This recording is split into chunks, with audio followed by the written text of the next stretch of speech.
कॉलेजला जायचं, कसलंही टेन्शन घेऊ नका, व्यवस्थिशीर अभ्यास करा, हे करा ते करा.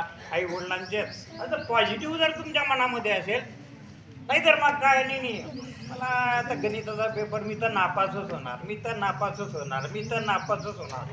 कोण देतंय संदेश?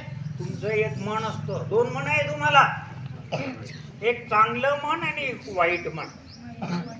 मग वाईटपणाने जर तुमच्यावर त्या ठिकाणी कमांड केली म्हणजे विजय मिळवला तर मग नाही नाही काही. आता कालच्या पेपरामध्ये 7,000 पोरं परीक्षेला झाले नाही, 12वीच्या परीक्षेला 7,000 पोरं, हे थोडकी संख्या नाहीये, पेपरलाच गेली नाही.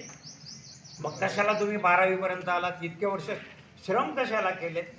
आणि मग आमचे गुरुजन आहे तुम्हाला सगळं शिकवतात. प्रत्येक गुरुजन हा तुम्हाला चांगल्या प्रकारे शिक्षण दर्जा देण्याला तुमचा प्रयत्न करतो.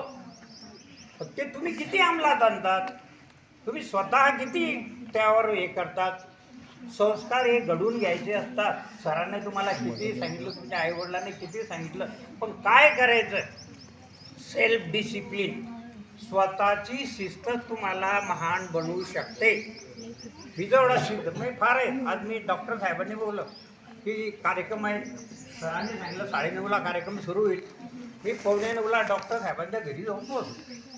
मग मध्ये काहीतरी गोपाळ सरांचा कार्यक्रम तेवढा वेळ द्यावाच लागला. परंतु मी शाळेमध्ये कधीही लेट जात नव्हतो.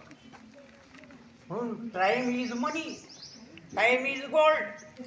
जीवनामध्ये जो वेळेला महत्व देतो तोच जीवनात यशस्वी होतो.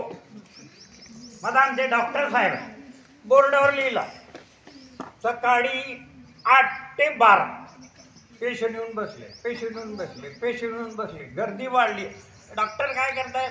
झोपली आहे. डॉक्टर काय करतात? आता बाथरूमला गेले. डॉक्टर काय करताय? नाश्ता करताय. अरे बाबा 8 ते 12 वेळ लिहिले तू इथे, आणि डॉक्टर आले 11 वाजता, अर्धे पेशंट काय? मग काय? डिसिप्लिन इज डिसिप्लिन, शिस्त ही महत्वाची आहे. म्हणून असं चालणार नाही. म्हणून ज्याच्या जीवनात शिस्त आहे, NCC मध्ये आम्हाला शिस्त मिळाली. डॉक्टर साहेब मी NCC मध्ये होतो. अनुशासनाने एकता, शिस्त ही सर्वात महत्वाची. ज्याच्यात तुम्ही काहीही व्हा,